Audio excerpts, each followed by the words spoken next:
Ni y'a san caman ye ni yɔrɔ kelen in na conteneur caman falen tun don Djémé la minnu tun bɛ ka taa Faransi, Belgique ani Allemagne jamana kan. O waati la a tun ka ca ni bolola baarakɛla 100 kɔ ye minnu bɛɛ lajɛlen tun ka baara bɛnnen don Djémé dilanni ma. Nka an bɛ don min komi bi a tɔ tora 20 ani dɔɔnin ye. Wulikajɔ kɛlɛ min bɛ senna walasa ka se ka kungo kɛlɛli bali. An n'an ka yiri dɔw tigɛ ko juguya de kɛra sababu ye ka gɛlɛyaba bin tam-tam dilanni kan n'an ko a ma ko Djémé Dabila. Aujourd'hui, on n'arrive pas à gagner les bois comme avant. Ante yiri sɔrɔ la tuguni komi fɔlɔ la. Fɔlɔ i tun bɛ se ka tɔni 10 walima tɔni 20 yɛrɛ charger. An bɛ don min na i ko bi gɛlɛyaba de donnen bɛ o siraw la an bolo. Sisan an b'u bila bɔrɔ de kɔnɔ ka na n'u ye Abidjan. A ma nɔgɔn an fɛnɛ bolo tuguni. N'o tɛ fɔlɔ kɔni an tun bɛ conteneur de charger a la. Sinon avant on pouvait faire les conteneurs. Mɔgɔ minnu tun ye an ka clients ye a fanba tun ye église baarakɛlaw ye ani ka fara ɲɛnajɛkɛlaw kan minnu bɛ wele ko wɔyɔ yan nɔ. Olu fɛnɛ yeli dɔgɔyalenba don ni waati in na k'a sabu kɛ yiri dɛsɛli ye min bɛ ka Djémé sɔngɔ gɛlɛya. Zoom tam-tam ni yɔrɔ kofɔlen ye Djémé feere yɔrɔ de ye min ka baara bɛnnen don bololaminɛw ma minnu bɛɛ lajɛlen bɛ kɛ ka Djémé dilan. O fɛn ninnu caman de bɛ ye ni butigi kofɔlen in na. A sɔngɔw bɔlen don ɲɔgɔn ma ka sabu kɛ yiri yɛrɛ cogoya ye min bɛ kɛ ka Djémé dilan. Client nana kana Djémé min sɔngɔ ɲininka bon n bɛ qualité nin de fɛ n'a ye qualité fɔ a b'o sɔngɔ fɔ n'a bɛnna o la a bɛ se ka baara minɛ o ɲama. Bon lɔgɔ fɛnɛ bɛ ten de Djémé bɛɛ bɛ yan.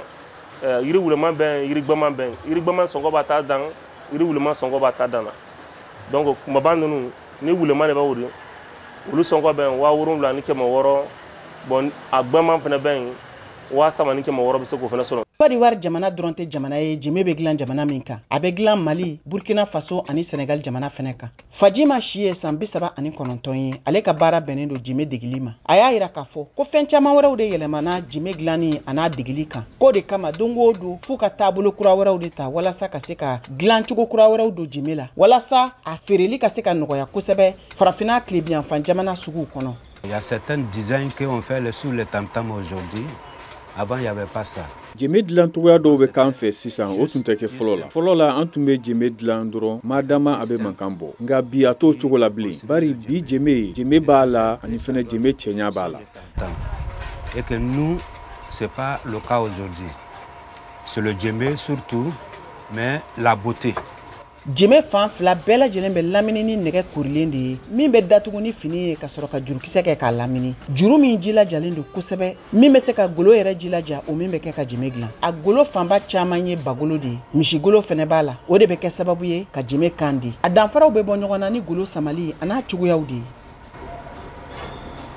Le Dunduba c'est base, tam-tam c'est solo. A bɛ fɔ mun ma ko Dunduba o de ye sigisen fɔlɔfɔlɔ ye Djémé la. A b'a jira ko danfara b'u ni ɲɔgɔn cɛ. Nka waati dɔw la mɔgɔw bɛ misibulani golo da Djémé kan walasa ka mankan fɛgɛmani sɔrɔ. Wa o bɛ mankan duman di wa o Djémé bɛ mɛn. O de kosɔn tubabu dɔw bɛ misigolo da Djémé sanfɛ. O fɛnɛ mankan ni bagolo mankan tɛ kelen ye. Wa ani misiba kɔrɔ fɛnɛ bolo mankan tɛ kelen ye. Kabi son à part pour des aussi. An bɛ don min na komi bi mɔgɔ caman de ye u sen bɔ nin baara in na k'a sabu kɛ k'a nafa bɛ ka dɔgɔya. Minnu tora baara in na mɔgɔ minnu fɛnɛ tolen don nin baara in na olu jigiba t'a kan bilen. Gɛlɛya belebele min wɛrɛ bɛ Djémé ko la o de ye k'a yira ko nin fɔlifɛn in tɛ ka se ka don an ka dɔnko kɔnɔna la walasa ka se ka kɛ siniɲɛsigi ye don nataw la. Fɛn kura wɛrɛ foyi de tɛ ka fara a degili kan min bɛ se k'a degili kanu don mɔgɔ caman na. Ka kɛ ni Abidjan dugu kɔnɔna pɔn belebeleba 4nan jɔli ye o baara minnu bɛ senna nin waati in na. O kama an bɛna wuli ka bɔ an sigiyɔrɔ la. Ni tun ye VOA ka kunnafoni dila Alain Amo Chika laseliw ye ka bɔ Côte d'Ivoire min bayɛlɛmana ka lase aw ma Mariam Traoré fɛ bamanankan na.